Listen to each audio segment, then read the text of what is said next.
你有多喜欢锅贴？很喜欢。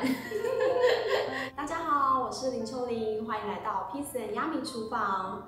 最近是梅雨季节，如果外出吃饭或者是买饭回家吃，都觉得超级麻烦。如果是叫外送，看外送员湿漉漉的样子，又觉得很心疼。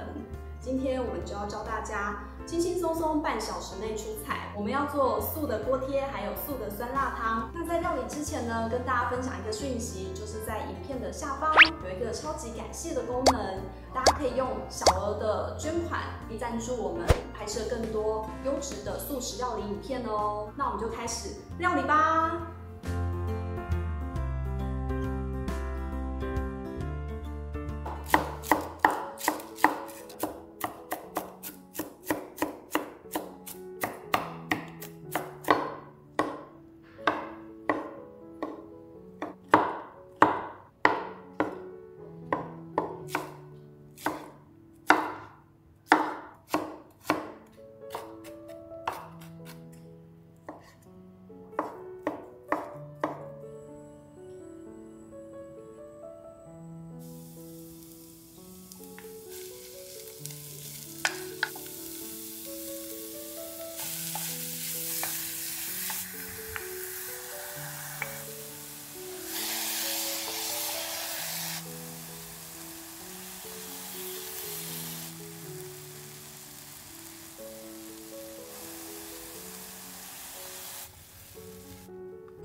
吃时间，大家好，我是曼曼，今天是我最喜欢的锅贴和酸辣汤，耶！你有多喜欢锅贴？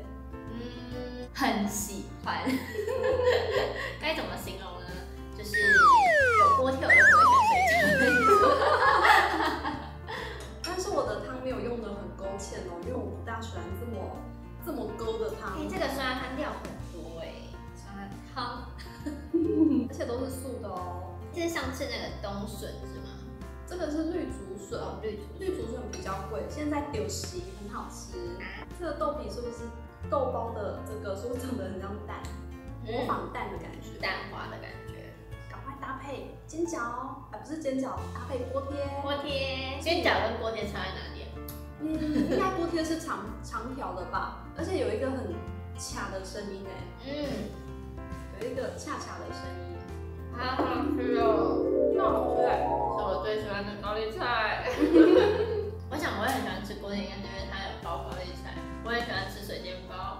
望下次有机会可以吃。没问题，水煎包。而且其实锅贴跟酸辣汤的料都差不多，我觉得其实这样买下来好像真的不到150吧，应该不到150块。现在外面吃一颗锅贴都要6.5到8块，像我今天中午没有锅贴，就能吃水饺，水饺要7块，7块，有那么贵？超贵的。可是你很喜欢吃锅贴，锅贴不是热量最高吗？但是你做的是素的，不会放什么猪油之类的。而且我刚刚看你煎的时候，你其实没放什么油。确实，真的好酥脆哦，真的很好吃。而且其实胡萝卜包在里面真的是看不出来，可是有一个很鲜甜的味道。高丽菜真的太棒了。炸对不炸？煎的那样焦黄，很漂亮。你知道这个酸辣汤少了一个什么味道吗？少了一个，因为我很害怕那个味道，所以我特地没有加什么香菜。我超爱吃香菜的，香菜超好吃。好，下次为了你，我会买香菜，叫老板娘送我。之前就有人问我说，你那么爱吃香菜，那你敢吃那个香菜披萨吗？我也是没有爱到那个地步啦。我真的觉得这个香菇的味道很鲜，很香甜。那我用的比较不勾芡，你会喜欢吗？超喜欢，而且不沾酱就有点很甜了。这个大概也是4人份左右，这样真的很划算，自己在家煮来吃。所以你很贴心，你把很多里面都有切的很细很碎，就很好入口。可是也不能切太细，因为太细会比较没有口感。那我要 ending 喽。好。好，各位观众朋友，如果你喜欢今天的影片，麻烦帮我按赞、分享、加订阅，还有开启小铃铛。那我们下次影片见，拜拜，拜拜。